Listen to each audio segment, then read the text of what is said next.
You can do this, Daniel. Keep yourself focused. You got this.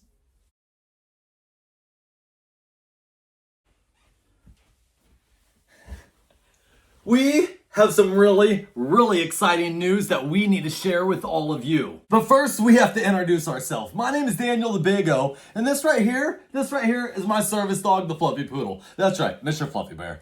And his green hair. I know, I need to tidy myself up a bit. I gotta tidy myself up a bit, but first we gotta explain something to you guys. Okay, Fluffy. Sounds good.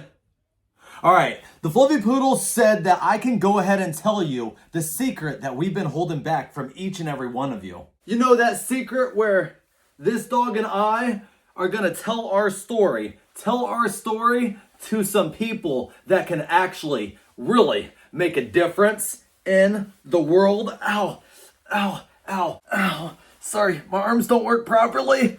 And that's another thing that I'm gonna be fighting for. Oh, ow, ow, shake it off, my arms are numb, my arms are numb. But I'll be okay, I will be okay. So as I go ahead and, fix all of that, I need to get myself situated.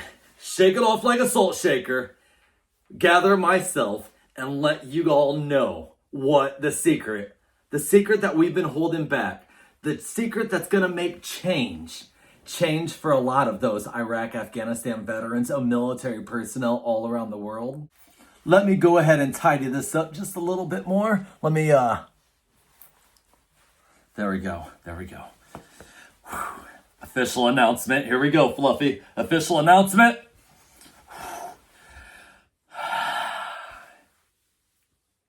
Ladies and gentlemen, boys and girls, people all around the world, the Fluffy Poodle and I are going to be a part of the 2025 Cavalry with the organization Iraq and Afghanistan Veterans of America.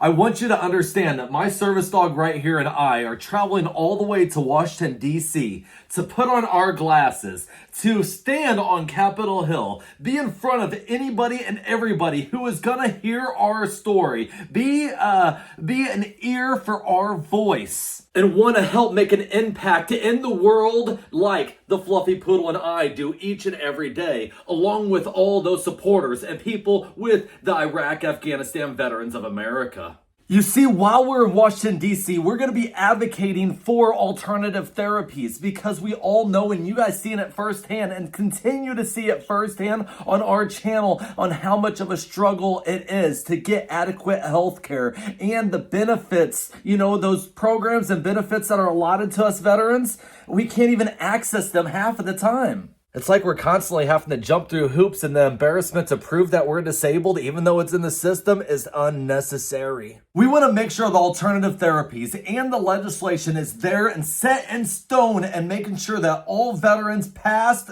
present, and future, are truly taken care of. Now, some of you may ask specifically, what exactly are you talking about, Daniel and Fluffy? What exactly are you talking about when it comes to alternative therapies? Well, there's a lot of alternative therapies that help disabled veterans like myself and a lot of veterans all around the world, such as a service dog, such as medical marijuana, ayahuasca, and a whole bunch of other therapies, such as, massage therapies, the AMP program, and all of these different things that should be allowed, for us veterans to seek out and get the help that we need, because the discomfort level that we're on a daily basis is unnecessary, especially for those who served and sacrificed for our nation. So we truly want to make sure that not just they get the adequate health care that they deserve, but it's an easy access for all of those individuals who need it. But it's not just the alternative therapies and the programs that we need to focus on. We also need to mention about the different legislation that we need to set in place that's ultimately going to take care of our veterans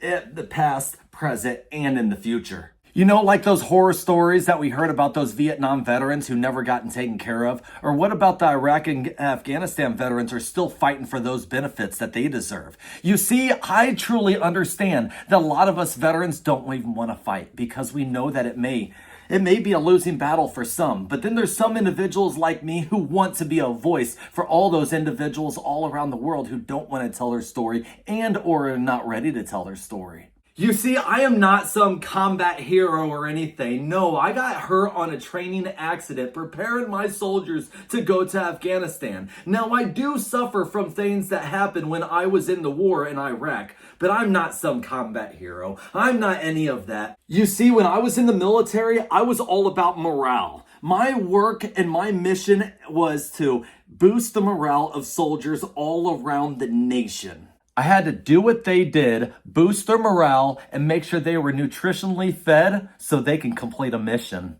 You see, being a food service specialist in the United States Army isn't just about cooking food. You see, we had to do the exact same thing that everybody else had to do in the Army. We did. We had to, go and practice out in the field, and we also had to cook the meals. And then we also had to make sure that we understood, I know, buddy, I'm okay. We also had to understand that when those soldiers come in, they were tired. They wanted to get a good hot meal. They wanted that good nutrition, but they also wanted something to make them smile. And it wasn't just about that food. It was coming in, hey guys, how are you doing? And they would say, hey, I'm not doing too good. And I would crack that joke. It's all right here. We got 2 scoops of who and you today. And one of them be like, well, I got 1 can of shut up. But you want to know something? We're always giving each other crap and we're always cutting it up and we're having fun and ultimately being there for one another. Because there's some times that you see that individual coming through and he don't want to say anything. He comes through that line and he don't want to say anything at all. And he's struggling deep down inside, but you see it. Because we're lucky enough to see thousands upon thousands upon thousands of soldiers rolling through the line. And we need to be aware and adapt and learn about mirroring and so many other networking opportunities and things that we have to do to boost the morale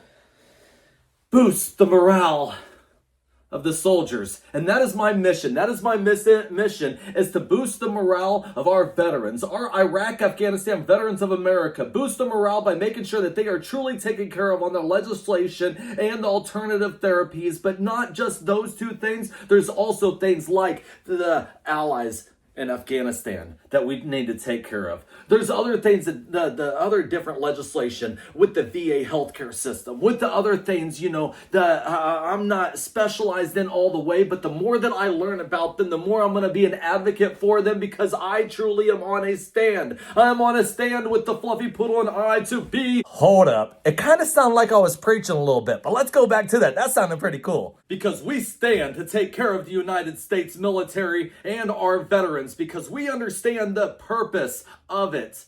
You see, a lot of veterans all around the world struggle, and we don't want them to struggle, not just mentally, not just physically, but overall. We want to be there for them and make sure that they have access to all programs and all things that are available to them because they have made the ultimate sacrifice. They have made the ultimate sacrifice, and we truly understand. Us veterans understand, and we just try to translate the best we can to all of you. All of you at Capitol Hill, all of you all around the world, we just try to do the best we can to stand in front of a camera, to stand on Capitol Hill, to stand in front of anybody who's willing to listen to our stories. Because a lot of us veterans struggle. A lot of us veterans live in isolation. A lot of us veterans aren't ready to tell our story or don't know how to tell our story. Ultimately, all I'm trying to say is I'm going to tell my story on Capitol Hill, and our secret that we let out is we're going to Washington, D.C. in March. Being on Capitol Hill, telling our story, inspiring anybody and everybody who's willing to listen to the Fluffy Poodle and I's story, and translating all the stories that we have been heard from all of our brothers and sisters in arms. I'm going to tell it all. Tell it to the world so we can get the support that we need and all future veterans deserve. Because if we don't stand tall and get that support now, our future veterans might not. With that being said, hit that thumbs up button, comment down below, subscribe to the channel, and the Fluffy Poodle and I will see you guys on tomorrow's episode. Y'all have an amazing day. Hit that thumbs up button, comment down below, and subscribe to the channel, and this dog and I, we'll see you guys on tomorrow's episode. Y'all have an amazing day. Bye-bye.